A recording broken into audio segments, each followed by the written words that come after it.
career? Is there something special there, a little juice?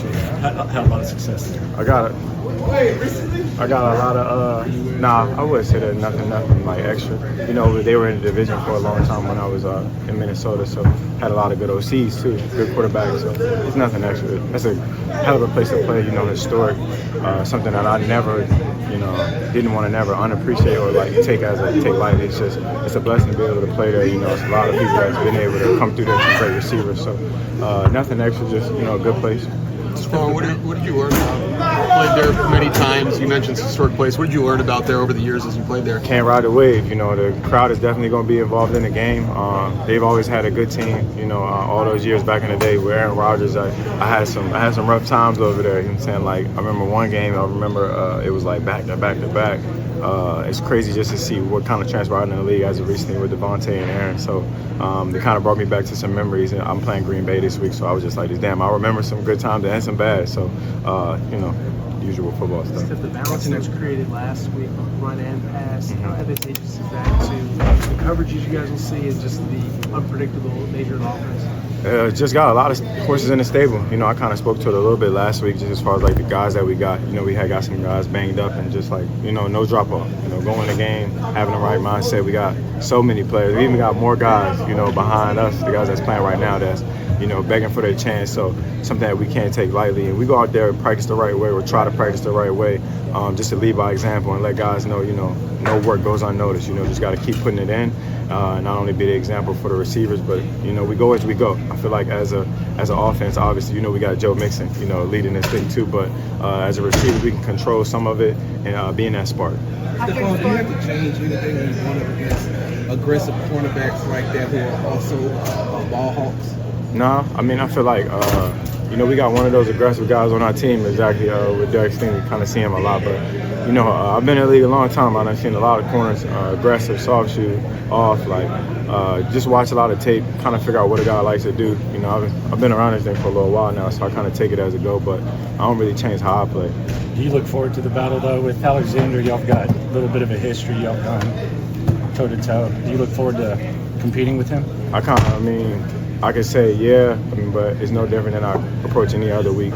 I'm not going out there trying to prove nothing. I ain't trying to prove each and every other week, every play, every day. You know, try to earn it during the week in practice. You know, get on the same page as my quarterback. I don't really get into all that extra shit. After scoring 41 points last week, do you feel like y'all are close to showing your full potential Nope. as an offense? So that's next follow-up. Nah, I mean, if you kind of watch the tail of the game, as far as like we had 14 points for a while, and I kind of take a lot of responsibility for that. I had a mental error that kind of put us in like a little bit of low. We kind of got behind the sticks, and you know I preach it to say let's not get behind the sticks, stay in the green, just staying locked in continuously. But that little low right there kind of got us back. We was trying to get some more points. We really got more points right then and there. So just staying on track. Yeah, we ended up with 42 points, but I kind of give a lot of that to the defense. They went out there, got some turnovers, some short fields for offense, and you know us doing our job. You're supposed to score when you get a turnover, especially when you got a short field. But as an offense, just keep chopping wood. You know where we are. We're not in a great place. We're not in a bad place. We're right where we need to be. You know when you start feeling like you're close. You know what I'm saying? But you got to have a breakthrough at one point. I feel like it'll come soon if we keep practicing the right way, you know, going out there, putting our best foot forward, because you see when it was rolling, it's rolling. You know, guys catching the ball, running backs breaking them, receivers blocking. It's a lot to get excited about out there when you're getting real close. So, you know, keep chopping wood, don't ever get too complacent.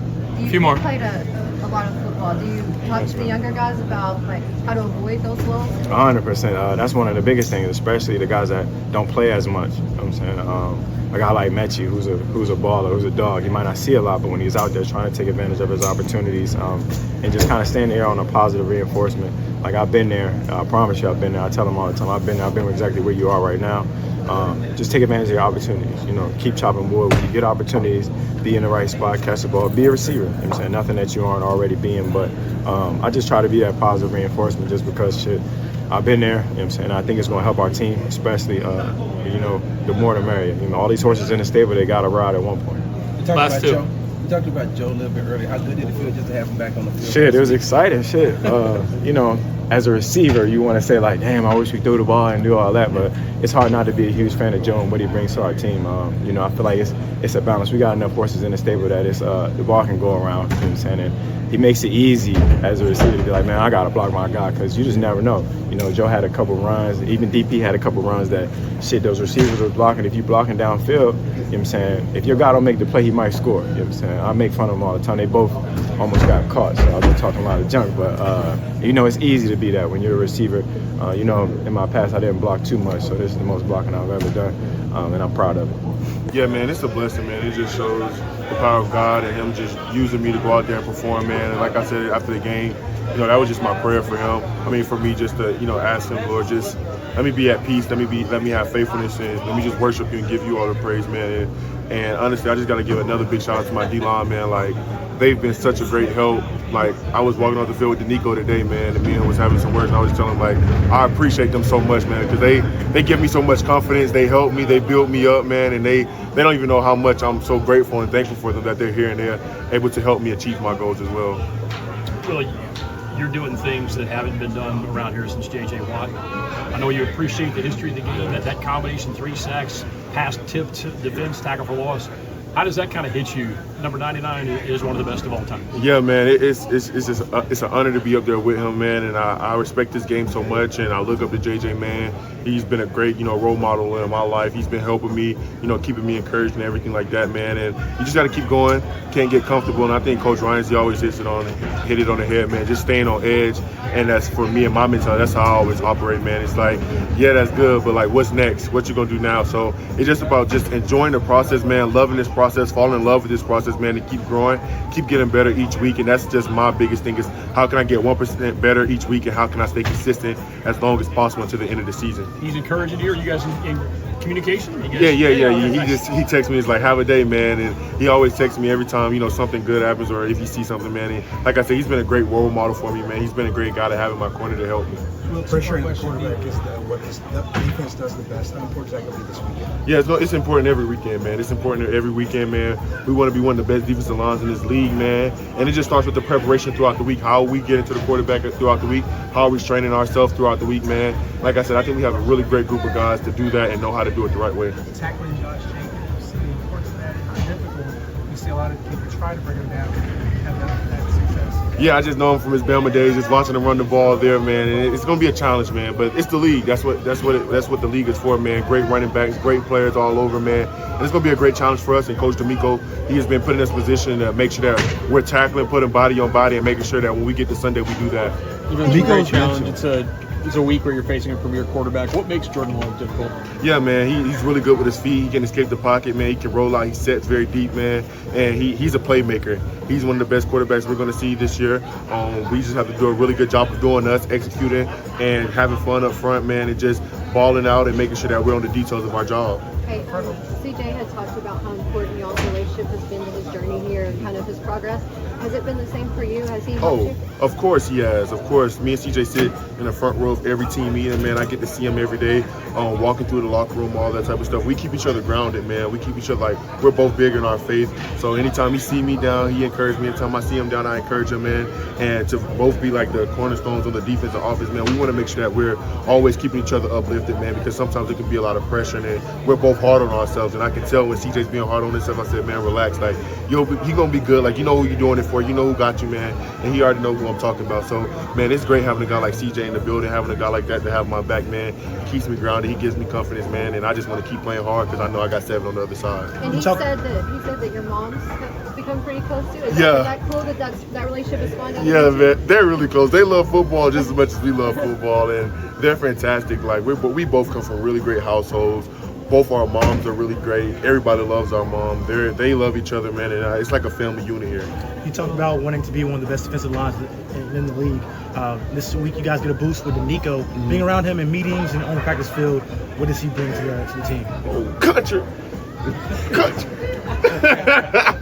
Man, he's great, man. Like, I think out of everybody in the D-line room, for real, like, I really look at him as a big brother. Like, I think we just have that relationship now. Like, he was quiet when he first got here, like mean mug, everything. But like, the more I started picking on, messing with him, he opened up a little bit, man. But it's great having him here, man. Like, I told him I was watching his highlights because I think he celebrated until I watched his highlights, and I seen him jumping up and down, and it got me ready to play with him, man. But he's going to bring something different, like just his physical player style, his relentless effort to get to the quarterback, even on the edge, inside. Teams have to account for him everywhere, and it's going to give us a really good change-up when he gets back. Besides JJ, have you heard from anybody else this week about your big game? Any former players, any big names? No, not really. You know what I'm saying? Like, to me, stay where you at. You know what I'm saying? Regardless, have a good game, bad game, like, we good. Like, I'm not really worried about that. Like, that's my job. That's what I'm supposed to do. You know what I'm saying? So it's great, but at the end of the day, we got to keep rolling. We got to keep getting better. Take a couple more. What was the family group chat saying? I know they're Oh yeah. They was now that was rolling. They was all the memes, all the sack man, all this other stuff, man. It was crazy. But I love my family, and that's one thing about my family. Like, they're consistent. Like, when they don't think I'm doing good, they're gonna let me know. When I'm doing good, they're gonna let me know. So it was exciting to see after the game all the little memes and everything that they were saying. It was fun.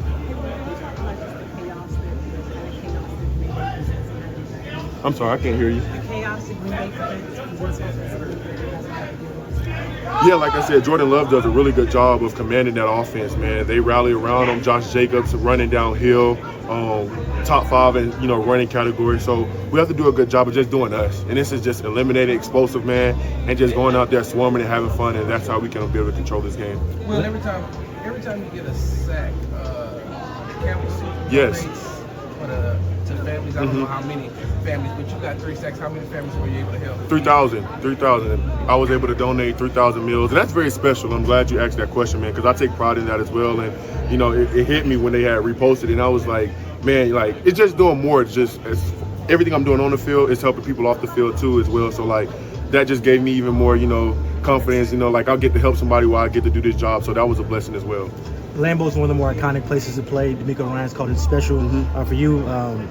How excited are you to have an opportunity to play in a place like that? Yeah, I'm very excited, man. I can't wait. I heard a lot of great things about this place. Great atmosphere, great fans, and, road game like this is what you come to the league for. This is what you play this game for. This is what you dream of as a little kid. So to be able to live out this dream and go up there with my teammates and go have fun, man, it's going to be exciting.